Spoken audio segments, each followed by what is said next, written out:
Hey, I'm Anne Coquette, and in this show we bring you the most inspiring stories from female entrepreneurs, investors, and innovators in our ecosystem, the Guild community. And today we have Trish Costello with us. She is the founder and CEO of Portfolia, and typically I love to jump right into the question of what the venture is all about. Trish has an incredible fund, actually multiple funds, but today I want to ask Trish first, how did you become this force in the gender-focused investment scene, and what did that journey look like, Trish?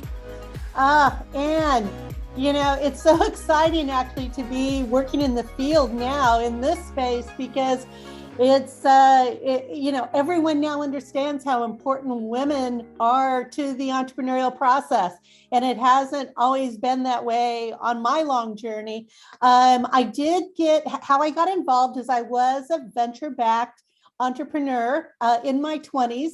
A number of decades back. And that was actually quite unusual, at the time to have venture capital. And I was in the middle of the country. I was in Kansas City in a healthcare company, and we were able to get venture capital from the coast.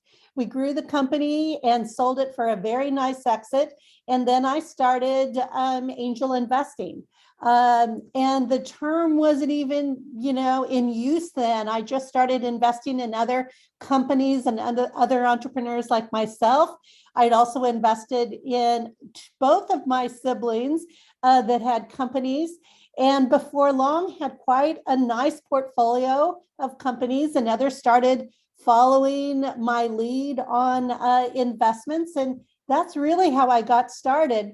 At the same time, the Kauffman Foundation was just coming together. It was an idea in the mind of Ewing Kauffman, and I was in Kansas City where he was, and so they recruited me to kind of think through how we support entrepreneurs. That was back in 1994, and I joined the startup team of Kauffman Foundation. And even back then, Anne, we were the first to support entrepreneurship. And we had started putting $100 million a year into building entrepreneurial infrastructure. There were no degree programs. There were very few incubators. There were very few education programs at all. People thought you were born to be an entrepreneur. You couldn't be trained. And there was very little research, and there was really nothing for women. So it was a very exciting time. And that's really what got me started. And we did a lot with women entrepreneurs. And then we launched what many people kind of think of me about. We launched the Kauffman Fellows Program, and I built that out. And it's still, I think, one of the most important training and leadership programs in venture capital. It's international. Over 800 venture capitalists have basically learned the art and science of venture investing through Kauffman Fellows. And they're all over the world putting hundreds of billions of dollars to work. And what I'm most proud about, Anne, is that from day one, in the 90s, a third of them were women and a third of them were people of color. Now it's probably 50%, but it's really made a difference of creating the leadership in the venture world. That is amazing. And, we see all these initiatives today, right? The numbers don't really look that great yet for women of color and female founders, but it's incredible that you worked on this so early on, and we're kind of at the Guild building on top of that foundation you built too, right? Where we also have an 8-week program for really early stage female entrepreneurs and helping them take the first steps. And because we connect on that so much, right? I wonder how you see the US education system, because I think we shouldn't need these programs, when you're 30, 40 years old, learning how to do business. Like, why isn't that part of the curriculum in US high schools? And I was just wondering how you look at that and where you see opportunities in the US education system as well. think it's a difficult one. There's so much that needs to be taught now. We've actually, over the years, we've created programs all the way down to kindergarten. A program called Kinder Economy, all the way up through community colleges, Entreprep, and all of these different programs to teach entrepreneurship in earlier times. I think they work very effectively because what you're actually creating early on is an entrepreneurial mindset, a growth mindset. And so that's an important piece of it. The education system in the US, because there's so much regulatory and so many other issues, it's really hard to tackle. And so I think that, we're probably going to always need to have programs, especially for those who are wanting to create scalable companies. What I do think that we should celebrate is that we do have a culture, an entrepreneurial culture in the US. And a couple of important parts about that are that you are not afraid to fail. And we need to always emphasize that with women. It's absolutely okay to fail. And you build upon your failure. And when you're doing something difficult and innovative, you must have that risk of failure or you're really not stretching. So that's an important piece. The other is there is a legal infrastructure and a funding infrastructure that's there. We can't always get into it. It's hard to open those doors, but at least we do have that structure there. And so I think we continue to build on that. Yeah, and that's probably also why half of the venture money available in the world is invested in the United States, and out of that, a third in the Bay Area, right, where you're based out of as well, which is creating that fertile ground, right? And when I came to the US from Germany, I absolutely realized how much of that mindset was there in Silicon Valley and how much of that potential too. So, and thanks to people like you, right? Like you were one of the first women I met in the US who were doing really innovative, amazing things with the investment and in the investment world and with the funds that you started. So you still educate women on how to become first-time angel investors. You educate women on term sheets. I've been in one of your sessions, which was fantastic. And you bring so many women together so that they put the cash not just in the white old male led big companies, but actually where our mouth is, in the companies that tackle femtech, women's health and wellness, menopause, right? But also aging and so many other things. So tell us, what are all the funds and all the things that you have going on right now? Oh, it's such an exciting time and in investing. And there's so many great opportunities there. We have 3 funds open right now to new investors. We have a food and agriculture tech fund, which is our first one. Love that food and ag tech space. We have openings for that fund, and we are just getting ready to make our first 3 investments. So that's a really exciting one. We also have a green and sustainability fund.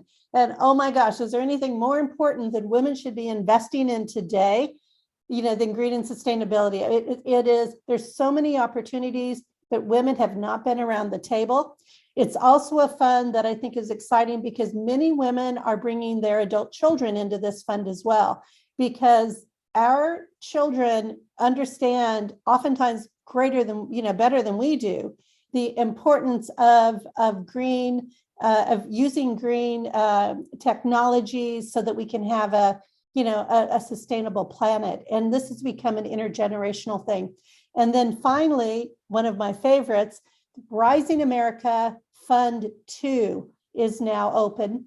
And Rising America was the first venture fund led by 5 women of color. My full team is back for the second fund. That first fund is one of the most successful we've ever had, and the second one is lining up to be the same. They just made their first investment in Rares, which is the sneaker exchange, you may have seen that Kanye's sneaker just went public, and that's one of the investments that they've made is on that platform. So it's very exciting, and love those. This is our 14th fund, so we have a lot of experience in the space, and we're getting ready to do. We by the end of the year we will have done 100 investments in 5 years. So amazing. Wow, Trish. Yeah, I remember when you launched Portfolia, and now it's 100 investments and so many different verticals as well. It's really awesome to see how you grew that and how many women you brought in who didn't know anything about angel investing, right, before they even met you and learned about Portfolia. So tell us, how much do you need? Like, how much cash do you need to be an investor and an LP in your fund? And then also, could you give our audience just a very high level 1 minute sort of crash course and how a fund works? And maybe also not just for the investors, but also for the entrepreneurs? Sure. Yes. And, Anne, a lot of people don't know, men or women, but and venture capital in the past has always been just for the really uber wealthy. But we've been able to bring it down so that individuals can invest. So how a fund works is they're blind funds. So when you're going in, you don't know what companies we're going to go into, but you do have a theme. And so you're able to look at the theme. And so the theme might be around food and AgTech, and have 20 different or 10 different verticals within that we're especially interested in. You'll also see the partners. And so you really make your decision based on who those partners are, their experience, the organization itself, and the theme and the strategy around it. And in a fund, you basically put people's money together. In our case, we'll take 249 investors in that fund. That's the maximum. Some of the, a lot of the other funds that you hear about, they'll have maybe 10 investors, but we like to maximize that number. And then over the course of a year, we will select 10 to 12 companies and invest your money on your behalf in those 10 to 12 private companies. So that's what venture is so different. It's private companies, not public. And in our case, we'll go from seed all the way up to pre-IPO. So we want you to have a little bit, and we feel that this de-risks it, have a little bit of just raw startups, some companies that are beginning to grow and you might even know their brands, and then companies that are really moving along quite successfully, and they kind of de-risk that whole fund. So you're looking at a portfolio approach. And then within 5 to 7 years, your money will start coming back to you. And when a company is sold or a company goes public, and we've just had our second IPO and we've sold many companies, when we sell those, then your shares are split back out to you and you get your money back right at that time. That's how it works.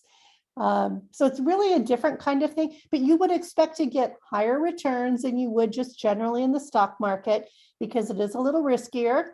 And in our case, you can be involved. You can actually watch the companies and get to know them grow, and be a part of their growth. That's amazing. And it really speaks to diversifying and putting your cash not under your mattress, but actually putting it into really worthwhile ventures that should be out there and should be funded and have not been funded in the past, right? So are there any examples? You just mentioned 2 IPOs, right? Any examples you want to share that were just these great success stories? So let me share a couple of companies that we're in right now that I think maybe some of your people will know about. Because as I said, we do some later stage things as well. We're an investor in Everlywell. And Everlywell is that at-home testing. 82% of her customers are women. And we invested, the company is now worth 4 times what it was when we invested. And it's a unicorn. It's at least a $3 billion company. at this juncture, led by Julia Cheek out of Austin, Texas, who is an amazing entrepreneur who couldn't find, lab tests. And so she created her own. And so that's one that I love.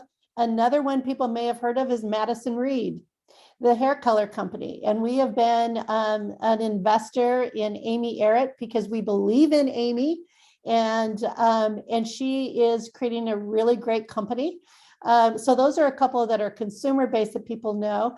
But I'm also in a company called Bone Health that I love. You talked about our active aging fund. We also created the first women's health fund, and that was in 2018, the first time there was ever a venture capital fund in women's health. Bone Health is in both of those funds. And what it does is a medical device that was created by NASA years ago because astronauts were losing bone mass.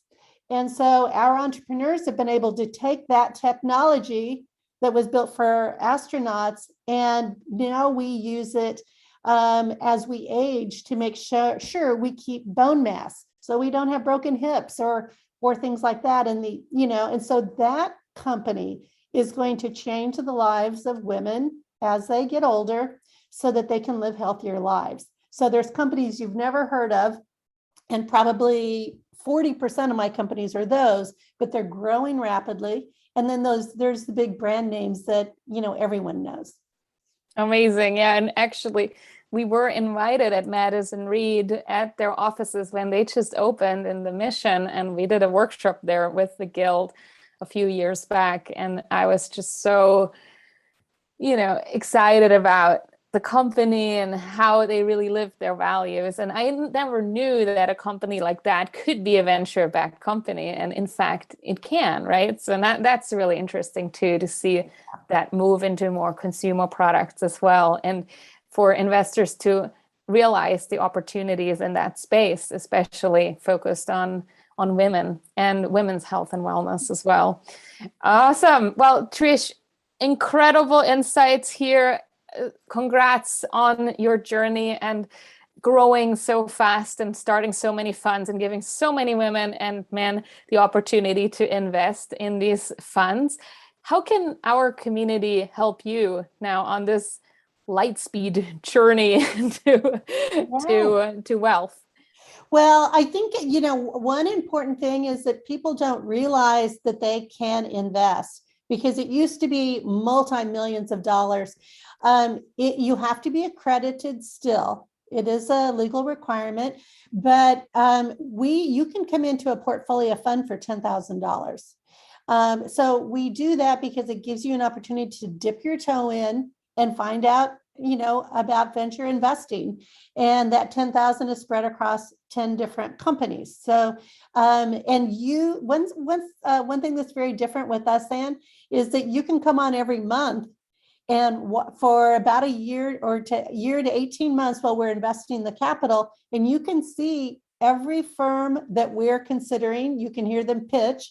You can ask questions in the chat. And you can even vote on whether or not you like them. You think they should move forward or not. It's advisory because you mentioned earlier, an LP, a limited partner. So you don't get to make the final choice, but you can be involved in it. You could even be on a diligence team. So I encourage everyone, if you're accredited and you can invest, put that money aside and get into at least one fund.